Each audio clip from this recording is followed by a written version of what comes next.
আমরা রবীন্দ্রনাথকে দেখেছি, রবীন্দ্রনাথ প্রকৃতির সঙ্গে নিজেকে একাত্ম অনুভব করতেন। তিনি বলেছেন, হৃদয় আজ মোর কেমনে গেছে খুলি, জগৎ আশিসে থা করিছে কোলাকুলি। অর্থাৎ জগতের সঙ্গে তিনি কোলাকুলি করতেন, একাত্ম হয়ে যেতেন, আনন্দ উপভোগ করতেন। আবার কখনো তিনি বলেছেন, হৃদয় আমার নাচে রে আজিকে, ময়ূরের মতো নাচে রে, হৃদয় নাচে রে, শতবরণের ভাব উচ্ছ্বাস, কলাপের মতো করেছে বিকাশ, হৃদয় নাচে রে। অর্থাৎ রবীন্দ্রনাথ বাইরের যে প্রকৃতির জগতে বর্ষা, সেই বর্ষা দেখে তিনি নিজের হৃদয়ের মধ্যেও বর্ষার একটা উপস্থিতি লক্ষ্য করতেন, অনুভব করতে পারতেন। এবারে এই যে বৃক্ষ নিধন যজ্ঞ শুরু হয়ে গেল, এর ফলশ্রুতি হিসেবে কি দেখা দিল আধুনিক যুগে? আমরা দেখতে পাচ্ছি যে প্রকৃতি তার ভারসাম্য হারাচ্ছে। অসময়ে বন্যা হচ্ছে যখন হওয়ার কথা নয়, অসময়ে খরা হচ্ছে, প্রচুর ফসল নষ্ট হচ্ছে, বিভিন্ন মহামারী, দুর্ভোগ ইত্যাদি আমাদের সহ্য করতে হচ্ছে। প্রকৃতি তার বিরূপ রোষে গর্জে উঠছেন, যার রূপ হচ্ছে সুনামি রূপে আমাদের কোলে আশ্রয় করছে হাজার হাজার মানুষ।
ভারসাম্য হারিয়ে যাচ্ছে, প্রকৃতি বিরূপ হয়ে যাচ্ছে এবং মাঝে মাঝে তার প্রতিক্রিয়া আমাদেরকে দেখা দিচ্ছে। তো এর হাত থেকে রক্ষা পাওয়ার একটাই উপায়, সেটা হচ্ছে গাছ লাগান বা গাছ লাগাও। এই স্লোগানকে সামনে রেখে আমাদের এগিয়ে যেতে হবে, কারণ মানুষের জীবন ধারণের প্রথম শর্ত যে অক্সিজেন, সেই অক্সিজেন কিন্তু গাছই আমাদের দিয়ে থাকে।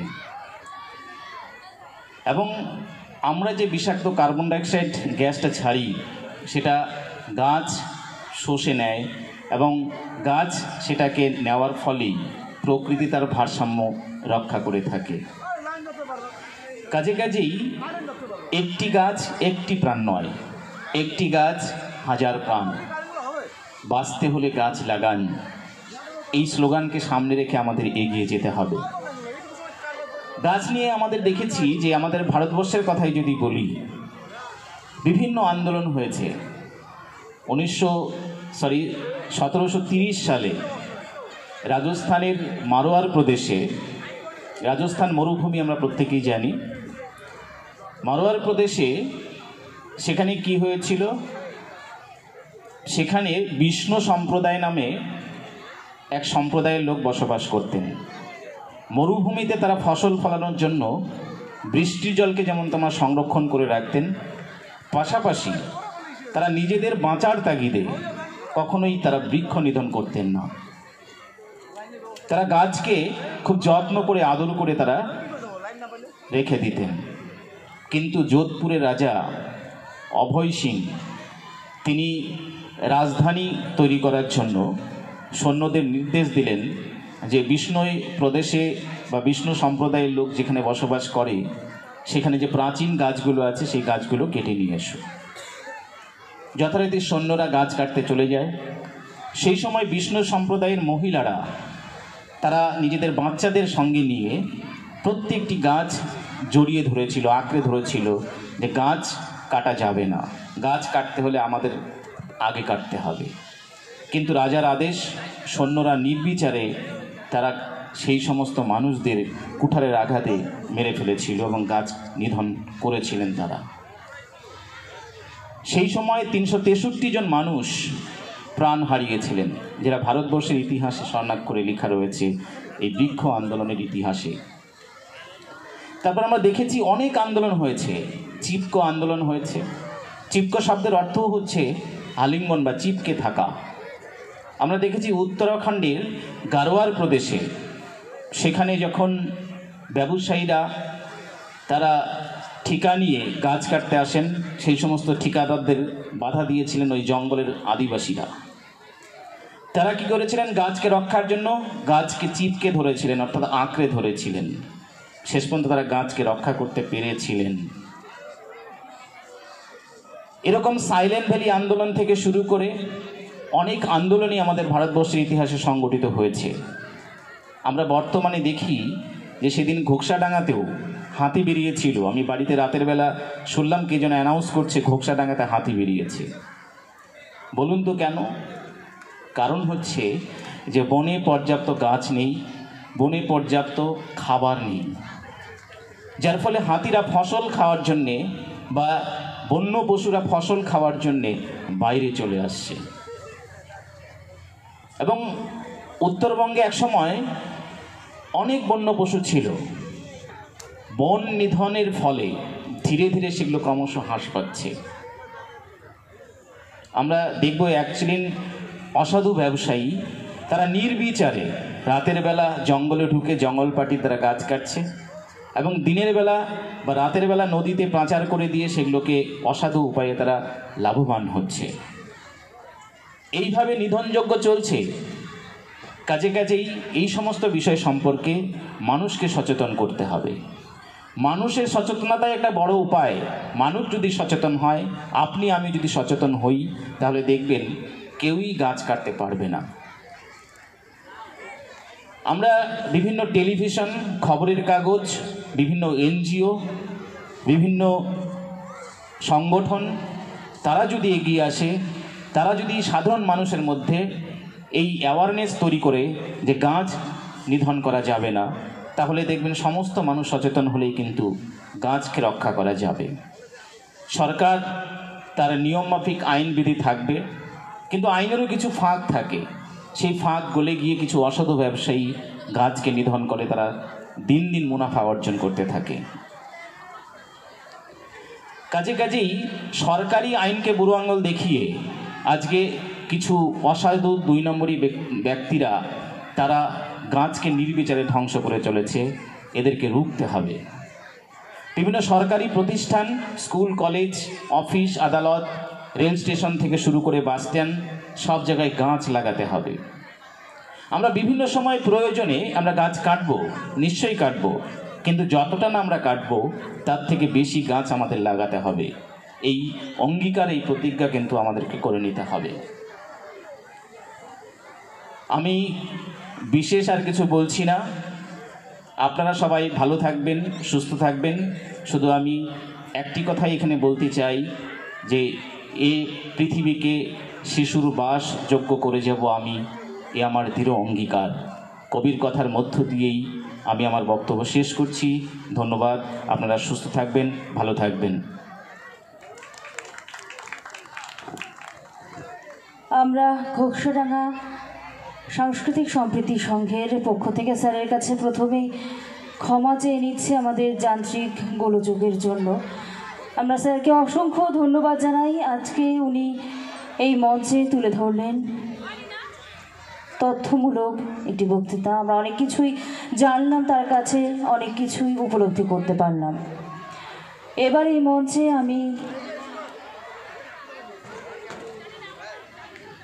তার মূল্যবান বক্তব্য তুলে ধরার জন্য অনুরোধ করছি ঘোকসাডাঙ্গা প্রামাণিক উচ্চ বিদ্যালয়ের প্রাক্তন প্রধান শিক্ষক সম্মানীয় পবিত্র কুমার সাহা মহাশয়কে। আমি স্যারকে অনুরোধ করছি ওনার মূল্যবান বক্তব্য তুলে ধরার জন্য।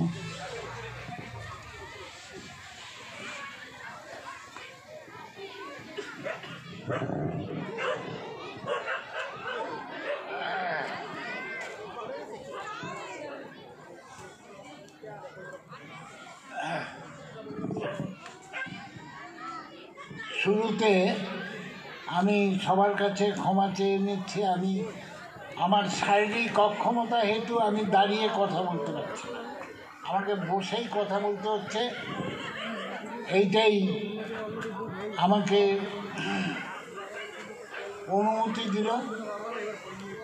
যাই হোক, আমি আমার কথাবার্তা বেশি দীর্ঘায়িত করব না। মঞ্চে উপবিষ্ট সুধীবৃন্দ, সম্মানীয় সুধীবৃন্দকে আমার শুভেচ্ছা এবং নমস্কার জানাই। উপস্থিত দর্শকবৃন্দ সকলকে আমার শুভেচ্ছা ও ভালোবাসা জানিয়ে আমি দু একটি কথা বলবো। সেটা হচ্ছে এই যে ঘোকসাডাঙ্গা বইমেলা কমিটি যে কীরকম সাহস করে একটা প্রত্যন্ত এলাকায় যে এটাকে দুঃসাহসিক অভিযান বলে তারা সেইটা আয়োজন করছে। আর মন্ত্রী মহাশয় সুন্দর করে একটা কথা বলেছেন, ওটা মনে আছে আমার, যে রাস্তা নির্মাণ করে যে কন্ট্রাক্টর, বাড়ি নির্মাণ করে যে কন্ট্রাক্টর, সে বই মেলার আয়োজন করছে। অর্থাৎ বইয়ের দিকে তার মন, সংস্কৃতির দিকে মন। তাহলে কার যে মন কোন দিকে সেটা কিন্তু আমরা ভালো করে জানবই না। যে খালি শিক্ষক, অধ্যাপক, জ্ঞানীগুলিরাই যে বই চর্চা করবে তা নয়। এরা রাস্তা নির্মাণ করবে, বাড়ি নির্মাণ করবে, এরাও কিন্তু পথ দেখাতে পারে। তাই আমি আমার আন্তরিক ধন্যবাদ জানাচ্ছি এই বইমেলা কমিটির সভাপতি মহাশয়। তৎসঙ্গে কমিটির যারা আছে সবাইকে আমি আন্তরিক শুভেচ্ছা জানাচ্ছি। আর মৃদুল তো আমার ছাত্র, মৃদুলের যে উদ্দীপনা সত্যি প্রশংসনীয়, এটা মানতে হবে। আর দুলাল, ওরা যারা আছে সবাই উৎসাহী, সবাই যাতে সুন্দর হয়, সবার অবদানে কিন্তু এটা হচ্ছে, এটা কিন্তু আমি দেখতে পাচ্ছি। সবাইকে আমি ধন্যবাদ জানাই। এখানে একটা কথা মনে রাখতে হবে, ছাত্রছাত্রীরা যারা আছো, তারা বসে আছো, বইমেলায় আসছো, কী করবে? বইমেলায় তোমরা ছড়ার বই কিনবে, তোমরা মজার বই কিনবে, এগুলো কিনবে। তোমরা কিনে কত সুন্দরভাবে ছবি আঁকবে, ছবি দেখবে, কত সুন্দর সুন্দর ছবির বই আছে, ছড়ার বই আছে, এগুলো চর্চা করবে। আস্তে আস্তে তোমাদের মধ্যে এরকম ডেভেলপমেন্ট হবে। তা এই উন্নয়নটা হবে কি করে? প্রথমে শিশু, তারা প্রকৃতির কাছ থেকে দেখে শুনে তারা শেখে, অনেক কিছু শেখে। প্রকৃতির কাছ থেকে শেখার পরে তো সব কিছু তো আর হয় না, তা জানবে কি করে যে কিভাবে আমাকে শিখতে হবে, কিভাবে আমাকে জানতে হবে? বই ছড়া পড়তে হবে। বর্ণ পরিচয় হওয়ার সঙ্গে সঙ্গেই আমাদের মন দিতে হবে। আর ছাত্রদের তো একটা বড় কথাই, সে কথাটা কি? ছাত্রানাং অধ্যয়নং তপ, অধ্যয়ন লাগবে, তপস্যা লাগবে, সাধনা লাগবে। তপস্যা সাধনা অধ্যবসায় ছাড়া কোনো কিছু লাভ হতে পারে না, এই বিশ্বাস আমার আছে। আমি এটা মনে করি। তাই সবাইকে মেধা নিয়ে জন্মেছে তা নয়, একমাত্র মেধা দিয়ে সব কিস্তি মাফ করা যাবে না। মেধার সঙ্গে সঙ্গে আমাদের তপস্যার দরকার, সাধনার দরকার, এগুলো আমাদের দরকার। যদি আমরা সেটা না করি তাহলে আমরা সেটা ভালো করতে পারবো না। ছাত্ররা এটা ভালো করে মনে করবে। মোবাইলে ডুবে থাকবে না, মোবাইলে ডুবে থাকবে না। মোবাইল নিয়ে অনেক ভালো কাজ হয়। মোবাইল আমাদের অনেক কিছু সাহায্য করেছে। হ্যাঁ, আমাদের দূরকে নিকটে এনে দিয়েছে। হ্যাঁ, মোবাইল আমাদের আত্মীয়, এটা ঠিক, কিন্তু আত্মীয়কে পরমাত্মীয় মনে করো না। পরমাত্মীয় কিন্তু তোমার বই, এইটা মনে করবে। পরমাত্মীয় তোমার বই। বই চর্চা করলে সেটা যা মনে থাকবে, ওই মোবাইল চর্চার দ্বারা তা হবে না। মোবাইল তো আফটার অল কি, ওটা যন্ত্র। যন্ত্র যন্ত্র কি কখনো মানুষের সমান হয়? কখনো হতে পারে? মানুষই তো যন্ত্রকে চালায়, যন্ত্র কখনো মানুষকে চালায় না, এইটা মনে রাখতে হবে। যন্ত্র কখনো মানুষকে চালায় না। তাই আমরা যন্ত্র নির্ভর না হয়ে আমাদের সত্তা নির্ভর হব। আমাদের ভিতরে যে সত্তা আছে তার উপরে আমরা বিশ্বাস করব। হ্যাঁ, সে সত্তাকে আমরা দেখতে পাই না, সে হচ্ছে আমাদের পরমাত্মা। সেই পরমাত্মাকে দেখা যায় না, উপলব্ধি করা যায়। মানুষ তো মরবেই, মৃত্যু তো অবশ্যম্ভাবী। আমরা কখনো মনে করি না যে আমি মরব না। তোমরা তো জানোই জন্মে মরিতে হবে, অমরকে কথা কবে। অমর কেউ রবে না, কেউ থাকবে না, সবাই মরণশীল। তাই আমরা কি করব? মৃত্যুকে জয় করার জন্য আমরা বইকে ছাঁটি করে নেব। অসতমা সদ্গময়, তমসমা জ্যোতির্গময়, মৃত্যুর মা অমৃত গময়। সুন্দর কথা। সৎ থেকে আমাকে, মিথ্যা থেকে আমাকে সতে নিয়ে যাও, অসৎ থেকে আমাকে সতে নিয়ে যাও। আর তমসমা জ্যোতির্গময়, অন্ধকার থেকে আমাকে আলোতে নিয়ে যাও। মৃত্যুর মা অমৃত গময়, আমাকে কি করবে? আমার মরণশীল অবস্থা, আমার মুমূর্ষ অবস্থা, তার থেকে তুমি অমৃতকে নিয়ে যাও।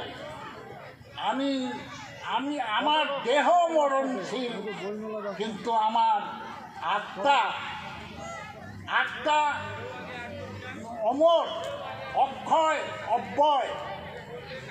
সেই আত্মাকে আমার সবসময় মনে রেখে চলতে হবে।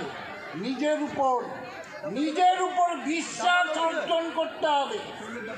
যার নিজের উপর বিশ্বাস নাই তার ঈশ্বরেও বিশ্বাস নেই। স্বামীজির কি দুর্দান্ত কথা! যার নিজের উপর বিশ্বাস নাই তার ঈশ্বরের বিশ্বাস নেই। তাই আমরা আজকের দিনে এই মহামনীষী কি স্বামীজি, স্বামী বিবেকানন্দ, কি রবীন্দ্রনাথ, কি কাজী নজরুল ইসলাম, কি ভাওয়াইয়া সঙ্গীতকার সেই আব্বাস উদ্দিন, প্রত্যেককে স্মরণ করব। স্মরণ করে আমরা আলোর পথে যাত্রা করার চেষ্টা করব। আর উপস্থিত সকলকে আমি অনুরোধ করছি, আপনারা সবাই যথাসাধ্যভাবে বই কেনার চেষ্টা করবেন। ছাত্রছাত্রীদের অভিভাবকরা যা, তাদের কাছে আমার বিনম্র আবেদন, তারা যেন বই নিয়ে যায় আর মোবাইলের চর্চাটা কম করে একটু বইয়ের প্রতি মনোনিবেশ করে। অভিভাবকদের কাছে আমার সনির্বন্ধ অনুরোধ। এই বলেই সবাইকে নমস্কার, শুভেচ্ছা জানিয়ে আমার ক্ষুদ্র বক্তব্য শেষ করছি।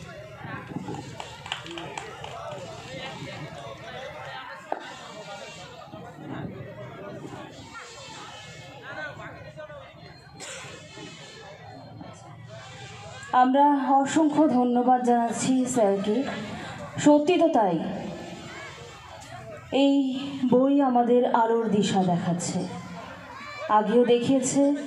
আর সেজন্যই আজকে ঘোষডাঙ্গা সাংস্কৃতিক সম্প্রীতি সংঘের পক্ষ থেকে আয়োজন করা হয়েছে এই বই ও সংস্কৃতি মেলা, নতুন প্রজন্মকে বইমুখী করে তুলতে, উৎসাহিত করতে।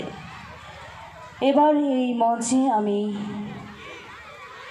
অনুরোধ করছি তার মূল্যবান বক্তব্য তুলে ধরার জন্য ঘোষডাঙ্গা প্রামাণিক উচ্চ বিদ্যালয়ের সম্মানীয় শিক্ষক সাধন পাল মহাশয়কে। আমি স্যারকে অনুরোধ করছি ওনার মূল্যবান বক্তব্য তুলে ধরার জন্য।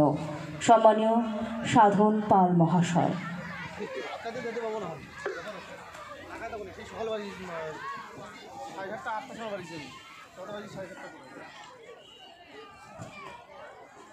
ঘোষডাঙ্গার মতো একটি মফস্বল জায়গা, আমরা হয়তো এখনো পর্যন্ত সেভাবে বড় শহরের সঙ্গে টেক্কা দেওয়ার মতো পরিস্থিতিতে গিয়ে পৌঁছইনি ঠিকই, কিন্তু আমরা কোনো দিক দিয়েই পিছিয়ে নেই, না সাহিত্য না সংস্কৃতি চর্চা, কোনো দিক থেকেই নয়। আর সেজন্যই ঘোষডাঙ্গা বই ও সংস্কৃতি মেলা 2024-25 আয়োজন করেছে ঘোষডাঙ্গা সাংস্কৃতিক সম্প্রীতি সংঘ। আমরা সারা বছর ধরেই নানান রকমের কর্মসূচি করছি, সামাজিক কাজকর্মে আমরা সবার সাথে হাতে হাত মিলিয়ে এগিয়ে চলেছি। মঞ্চে এবার আমরা অনুরোধ করছি ঘোষডাঙ্গা প্রামাণিক উচ্চ বিদ্যালয়ের শিক্ষক সম্মানীয় সাধন পাল মহাশয়কে তার মূল্যবান বক্তব্য তুলে ধরার জন্য।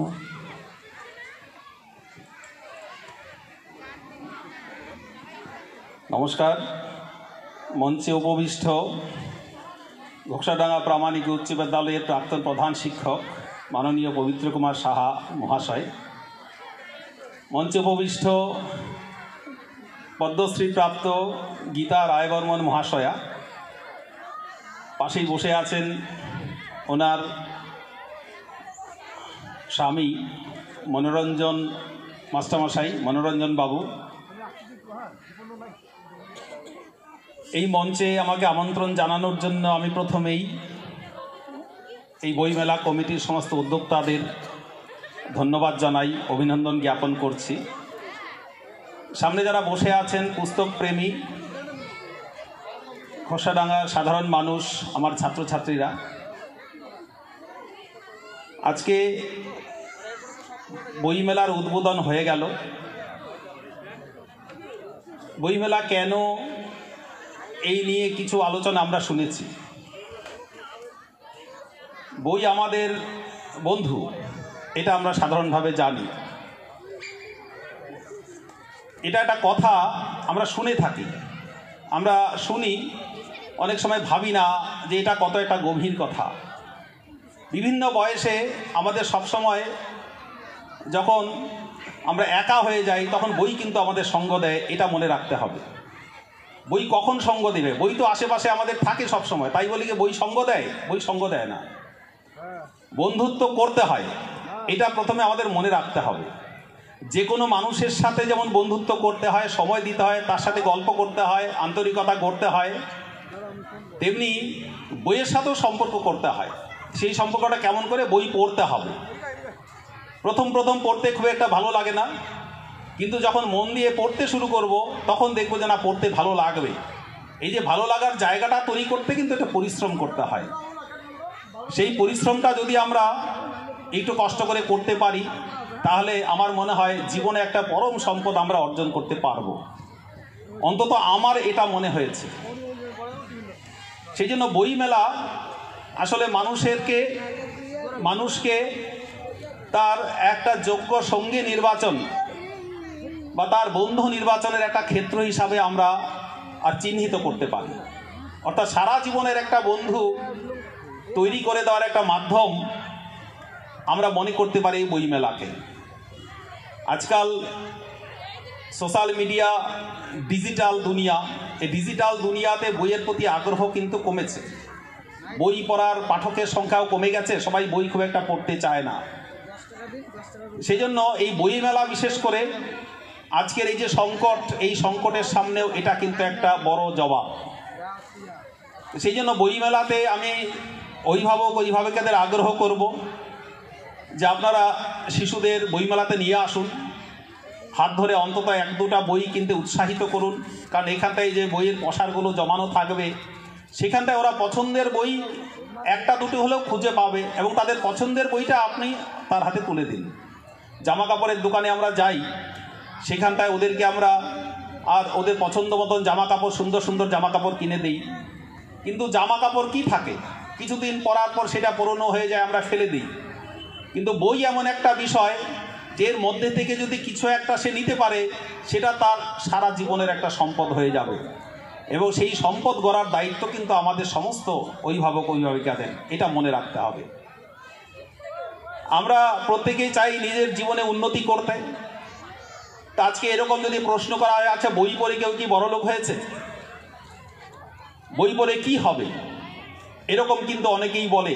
বই পড়া তো শুধু পরীক্ষায় পাশ করার জন্য, বই পড়া তো শুধু একটা চাকরি পাওয়া পর্যন্ত, চাকরি বাকরি পেয়ে গেলে একটা ভালো রোজগার করলে, যখন ভালো রোজগার করতে শুরু করব তখন বইয়ের কি দরকার? এই প্রশ্নটা কিন্তু অনেকের মনেই আসে। আমি এই পৃথিবীর কয়েকজন সবচেয়ে সফল কয়েকটা মানুষের নাম বলবো, আপনারা একটু মনে রাখবেন, আপনারা দেখে নেবেন। আজকাল তো সমস্ত তথ্য ইন্টারনেটে ঘেটে দেখা যায়, একটু দেখে নেবেন।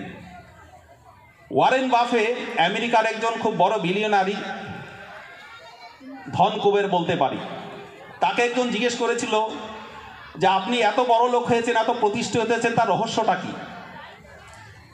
ওয়ারেন বাফে তখন হাসছিল, হেসে বলছে যে রহস্যের জন্য আমি এত বড় লোক হয়েছি, এই বিলিয়ন বিলিয়ন টাকা আমার হয়েছে, আপনিও কিন্তু সেটা হতে পারেন, কিন্তু আপনি সেটা করবেন না। খুব সহজ বুদ্ধি। বলছে আমার এই ধনী হওয়ার রহস্যটা খুব সহজ, এটা যে কোনো মানুষ করতে পারে, কিন্তু তারা সেটা করবে না। তো বলছে কি সেই বুদ্ধি? বলছে আমি প্রতিদিন কম করে 500 পৃষ্ঠা পড়াশোনা করি, 500 পেজেস আই রিড ডেলি। এটা ওয়ারেন বাফে বলেছিল যে আমি কম করে প্রতিদিন 500 পৃষ্ঠা পড়ি। এই যে প্রতিদিন 500 পৃষ্ঠা পড়ার জন্য যে নলেজ গেইন হচ্ছে, তার জন্য আজকে আমি এত বড় লোক, আমার এত টাকা পয়সা, আমি এত বেশি সফল। এটা ওয়ারেন বাফে বলেছিল, আপনারা দেখে নেবেন ইন্টারনেটে, খুব ইন্টারেস্টিং ব্যাপার। আপনারা বিল গেটসের নাম শুনেছেন, মাইক্রোসফটের কর্ণধার বিল গেটস, সবাই জানে। দারুণ সুন্দর চেহারা, শুধু চেহারা নয়, বিশ্বের অন্যতম সফল ব্যক্তি। একেবারে খুব সাধারণ পরিবার থেকে উঠে এসে কিন্তু বিল গেটস এত বড় হয়েছিলেন। সেই বিল গেটসকে একবার জিজ্ঞেস করেছিল আপনার সাফল্যের রহস্য কী। বিল গেটসও একই উত্তর দিয়েছিল। বিল গেটস বলেছিল আমি প্রতি বছর 50টা বই পড়ি। আমার উন্নতির, আমার বিল গেটস হওয়ার পিছনে রহস্য হচ্ছে এটাই, যে আমি প্রতি বছর নিয়ম করে কম করে 50টা বই পড়ি। At least 50 books I red every year, এটা বিল গেটস বলেছিল। এলন মাস্কের কথা বলি, সেই টেসলা কোম্পানির কর্ণধার এলন মাস্ক, আপনারা নাম শুনে থাকবেন, পৃথিবী বিখ্যাত ব্যক্তি। আমি যাদের নাম বলছি এরা সারা পৃথিবীতে ইতিহাস তৈরি করেছে। এলন মাস্ক একই কথা বলেছেন যে আমি এই যে টেসলা কোম্পানি স্থাপন করেছি, গোটা পৃথিবী জুড়ে আমি একটা সুনাম অর্জন করেছি, একটা জায়গা তৈরি করেছি, এর পিছনে হচ্ছে আমার পড়াশোনা। আমি প্রতিদিন নিয়ম করে পড়াশোনা করি, প্রতিদিন আমি বই পড়ি। এলন মাস্কের বক্তব্য। আমাদের দেশে আসি, ডক্টর এপিজে আব্দুল কালাম, আপনারা নাম শুনেছেন। ডক্টর এপিজে আব্দুল কালাম খুব সাধারণ ব্যাকগ্রাউন্ড থেকে উঠে এসছে। এখানটায় ঘোকসাডাঙ্গার মতন জায়গাতে অনেকেই ভাবছে আমি গ্রামে থাকি, সাধারণভাবে থাকি, এরকম অনেকেই বলে। তবে আমি এই ঘোকসাডাঙ্গাতেই জানি আমার অনেক ছাত্রছাত্রী আছে যারা আজকে খুব বড় বড় জায়গাতে আছে, বড় বড় গবেষণা কেন্দ্রে তারা গবেষণা করছে। তাদের হয়ে ঢাক পেটানোর কেউ নেই, এটা সত্যি কথা। তাদের হয়ে ঢাক পেটানোর কেউ নেই, কিন্তু তাদের হয়ে ঢাক পেটানোর কেউ থাকলে আমার মনে হয় বর্তমান প্রজন্মের ছেলেমেয়েরা উৎসাহিত হতো যে ঘোকসাডাঙ্গার মতন জায়গা থেকেও এত বড় জায়গাতে যাওয়া যায়। তা আমি পুস্তক মেলা কমিটিকে আমি অনুরোধ করব, আপনারা একটু আমার এই পরামর্শ লিখে রাখবেন যে আগামী বছর যখন বইমেলা হবে, এই ঘোকসাডাঙ্গা থেকে যারা খুব সফল জায়গাতে গেছেন, আইআইটিতে পড়াশোনা করছেন, ওখানটায় গবেষণা করছেন, তাদেরকেও একবার মঞ্চে আপনারা বসান, তাদেরকে সামনে রাখুন, তাদেরকে কথা বলতে দিন। আমাদের বর্তমান প্রজন্মের যারা ছেলে মেয়ে আছে তারা তাদের বক্তব্য শুনুক, যে তারা এই ঘোকসাডাঙ্গার মতন জায়গা থেকে, সাধারণ ফ্যামিলি থেকে আর উঠে এসে কিভাবে এত বড় জায়গায় পৌঁছালেন, সেই কথাগুলো শোনা উচিত। আজকে মঞ্চে আমরা অনেকেই বসে থাকি, সেটা আমরা যে কোনো কারণেই হোক, আমাদের রাজনৈতিক পদমর্যাদা হোক, অন্যান্য সামাজিক পদমর্যাদা হোক, কিন্তু আমরা সবাই থাকবো যারা আছি, কিন্তু এই ধরনের জ্ঞানী গুণীদের নিয়ে একটা স্পেশাল সেশন একটা দিন রাখা উচিত। এবং সেই দিন এই আশেপাশের স্কুলের যত ছাত্রছাত্রী আছে তাদের এখানটা উপস্থিতিও একরকম বাধ্যতামূলক করা উচিত, স্কুলের সাথে সেরকম কথা বলা উচিত। এখানটা যারা আয়োজক মণ্ডলী আছেন, একটু আমি সবার কাছে একটু সবিনয়ে বলবো, আমার এই পরামর্শ আপনারা একটু মাথায় রাখবেন। আলাদা একটা দিন রাখবেন তাদের জন্য, যে ঘোকসাডাঙ্গা থেকে সবচেয়ে সফল ব্যক্তি, দেখবেন তারাও একটাই কথা বলবে, যে সেটা হচ্ছে বই পড়া, পড়াশোনা। মোবাইল ঘেটে, মোবাইল হাতে নিয়ে কেউ কিন্তু এত বড় জায়গাতে যেতে পারে না, এটা কিন্তু সম্ভব নয়, এটা কিন্তু সম্ভব নয়। সেই জন্য যারা বড় হয়েছে আমার ব্যাকগ্রাউন্ডে থেকে, আমার পরিবেশে থেকে, সেই রকম মানুষের মুখে যখন আমরা কথাবার্তা শুনবো, আমরা প্রেরণা পাবো, আমরা গার্জিয়ানরাও কিছু একটা দিশা পাবো যে কি করে আমাদের ছেলে মেয়েদের গড়ে তুলতে হবে, কি করে আমাদের ছেলে মেয়েদের বড় করতে হবে। পরিবেশ আগেও যা ছিল এখনও আছে, ভালো পরিবেশ সবসময়। এখন পরিবেশ খুব খারাপ হয়ে গেছে, আগে পরিবেশ খুব ভালো ছিল, সুতরাং এখন এত বাজে পরিবেশ হয়েছে, আমি আমার ছেলে মেয়েকে গাইড করতে পারছি না, এই কথাগুলোও কিন্তু ঠিক না। পরিবেশ কোনোদিনই একেবারেই ভালো, একেবারে খারাপ এটা কিন্তু হয় না। পরিবেশ চিরকালে একরকমই থাকে, আগেও যা ছিল ভালো মন্দ মিশিয়ে এখনও ভালো মন্দ মিশিয়ে আছে। সেই জন্য ভালো রাস্তাটা আমাকে খুঁজে বের করতে হবে। সেইটা যেমন আমাদের ছাত্রছাত্রীদের দায়িত্ব, তেমনি আমাদের গার্জিয়ানদের দায়িত্ব। সেই জন্য এই বইমেলা আমাদের কাছে একটা প্রেরণা। আমি সবাইকে অনুরোধ করব, অন্তত নিজের জন্য প্রত্যেকটা স্টল থেকে একটা দুটো বই কিনে নিয়ে যান। এখানটা পাবলিশাররা আসতে চায় না, কারণ বই বিক্রি হয় না। বইয়ের সাথে একটা বাণিজ্যিক ব্যাপার আছে। সবচেয়ে বড় কথা, বইমেলা লেখক, পাঠক, পাবলিশার, পুস্তক ব্যবসায়ী সবার একটা সম্মিলন ঘটায়। এটা একটা সম্মেলন স্থল সবার, এটা একটা বড় সম্মেলন স্থল। সুতরাং সবাইকে উৎসাহিত করতে হবে। আমরা জামা কাপড়ের পিছনে অনেক টাকা ব্যয় করি, অনেক কিছু আমরা করি, নিজের খাবার দাবারের পিছনে অনেক কিছু ব্যয় করি, কিন্তু একটা কথা মনে রাখবেন, যে ভালো খাবারের চেয়ে একটা ভালো বই কিন্তু অনেক উপকারী হতে পারে, অনেক কিছু আপনাকে দিতে পারে, এমন কিছু দিতে পারে যে একটা বইয়ের 2-4টে কথা যদি আপনার শিশুর মনে গেঁথে যায় তার জীবন পরিবর্তন করে দিতে পারে। সুতরাং জীবন পরিবর্তন করার মতন অনেক বই এখানটায় আছে, সেই জন্য অবশ্যই 2-4টে করে বই কিনুন। তাহলে দেখবেন যে এই ঘোকসারডাঙ্গা বইমেলা আগামী দিনে আরও বৃদ্ধি পাবে, আরও বড় হবে। এখানটায় সব পুস্তক ব্যবসায়ীরা আসতে উৎসাহিত বোধ করবে। আর এই বইমেলার পরিবেশ যত ভালো হবে, স্নিগ্ধ হবে, তত কিন্তু এই এলাকার উন্নয়ন হবে। এই যে উন্নয়নের কথা বলছি, এটা অন্য কোনো উন্নয়ন নয়, এই উন্নয়ন মাটি থেকে উঠে আসা উন্নয়ন, এবং সেটা কিন্তু আমাদের করতে হবে। এবং এই উন্নয়নের দিশা যদি আমরা পেতে পারি, আমাদের ব্যক্তিগত উন্নতি হবে, আমাদের পারিবারিক উন্নতি হবে, আমাদের সামাজিক উন্নতি হবে, এই সামাজিক উন্নতি আমাদের দেশের উন্নতি হবে। আজকে এই অধ্যয়নের কথা সবাই বলে গেছে, সেই প্রাচীনকাল থেকে। আপনি পতঞ্জলি যোগসূত্র বলুন, একটু আগে মাস্টারমশাই কিছু শ্লোক বলে গেলেন, আমি এতটা মন দিয়ে শুনিনি, আমি পাশেই ছিলাম। তা আমি পতঞ্জলি যোগসূত্রে চলে যান। আমরা আসন প্রাণায়াম অনেকেই করি, কিন্তু পতঞ্জলি যোগসূত্রেও কিন্তু বই পড়ার কথা বলা আছে। ওখানটায় যম নিয়ম বলে একটা কথা আছে, নিয়মের মধ্যে 5টা ভাগ আছে, 5টা ভাগ আছে। সেটা শৌচ, স্বাধ্যায়, সন্তোষ, আর এরকম 5টা ভাগ আছে। তার মধ্যে একটা আছে স্বাধ্যায়, শৌচ, স্বাধ্যায়, সন্তোষ, তপ, আর হচ্ছে ঈশ্বর পরিধান। একটা হচ্ছে স্বাধ্যায়, স্বাধ্যায় মানে বই পড়তে হবে। পড়াশোনা না করলে আপনি বড় হতে পারবেন না, এটা কোনোদিন পারিনি, আগামী দিনেও পারবে না। বিশেষ করে বই, আমি বলবো বই তো আজকাল মোবাইলেও পড়া যায়, ডিজিটাল বই পড়া যায়, আজকাল PDF ডাউনলোড করে অনেক সময় পড়াশোনা করছে, অবশ্যই করবেন। কিন্তু এই হাতে একটা বই পাওয়া মানে সেটার কিন্তু অন্যরকম গুরুত্ব আছে, অন্যরকম একটা অনুভূতি আছে, এটা মনে রাখবেন। এই অনুভূতিটা কিন্তু আমাদের এই উৎকর্ষের জন্য খুবই প্রয়োজনীয়, খুবই দরকারি। তো যাই হোক, আমি আবার বক্তব্য দীর্ঘায়িত করব না।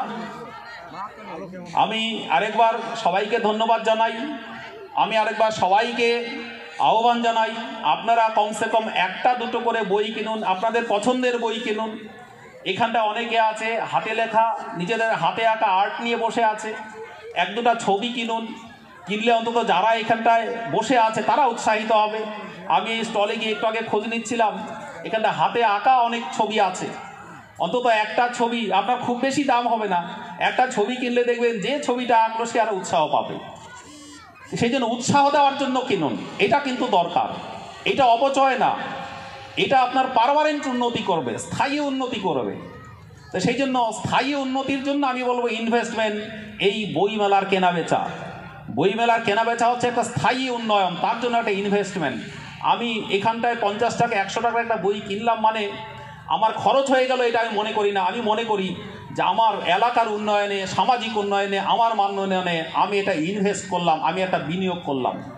এই মনোভাব নিয়ে বই কিনবেন। সবাই ভালো থাকবেন, সবার উন্নতি কামনা করে আমি সবাইকে আমি আমার আন্তরিক শুভেচ্ছা জানিয়ে আমি আমার সংক্ষিপ্ত বক্তব্য এখানেই শেষ করছি। নমস্কার।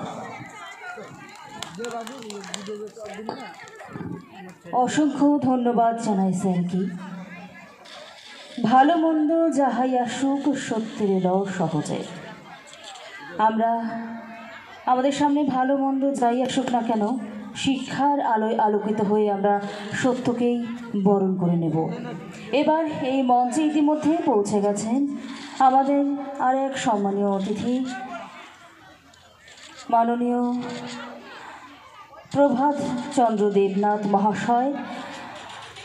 তাকে বরণ করে নেবে ঘোকসাডাঙ্গা সাংস্কৃতিক সম্প্রীতি সংঘের সদস্য আবু ফারাহ হক মহাশয়। আমি তাকে অনুরোধ করছি আমাদের সম্মানীয় অতিথিকে উত্তরীয় এবং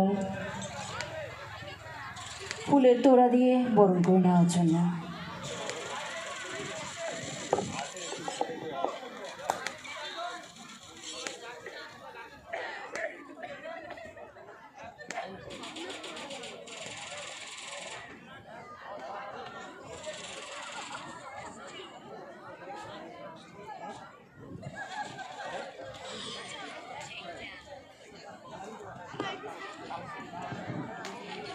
আমাদের মঞ্চের সামনে চলছে অঙ্কন প্রতিযোগিতা। অঙ্কন প্রতিযোগিতায় বিভাগ ক 5ম শ্রেণী পর্যন্ত, তার বিষয় রয়েছে যে কোনো গাছের ছবি। বিভাগ খ ষষ্ঠ শ্রেণী থেকে নবম শ্রেণী পর্যন্ত বিষয় রয়েছে গাছ লাগানোর ছবি এবং বিভাগ গ দশম শ্রেণী থেকে তদূর্ধ্ব পর্যন্ত বিষয় রয়েছে প্রাণের জন্য গাছ। বিভাগ গ পঞ্চম শ্রেণী পর্যন্ত যে কোনো গাছের ছবি। বিভাগ খ ষষ্ঠ থেকে নবম শ্রেণী পর্যন্ত গাছ লাগানোর ছবি এবং গ দশম শ্রেণী থেকে তদূর্ধ্ব পর্যন্ত প্রাণের জন্য গাছ। সামনে আমাদের দর্শক আসনে বসে থাকা যারা অভিভাবক অভিভাবিকারা রয়েছেন তাদেরকে আমরা অনুরোধ করছি, আপনারা আপনাদের যারা বাচ্চারা এখানে অংশগ্রহণ করছে তাদেরকে নিজের মতো আঁকতে দিন। আপনারা একটু সাইডে থেকে তাদের যে অঙ্কন প্রতিযোগিতা চলছে সেটিকে সুষ্ঠুভাবে সম্পন্ন করতে আমাদের সহযোগিতা করুন। এবার এই মঞ্চে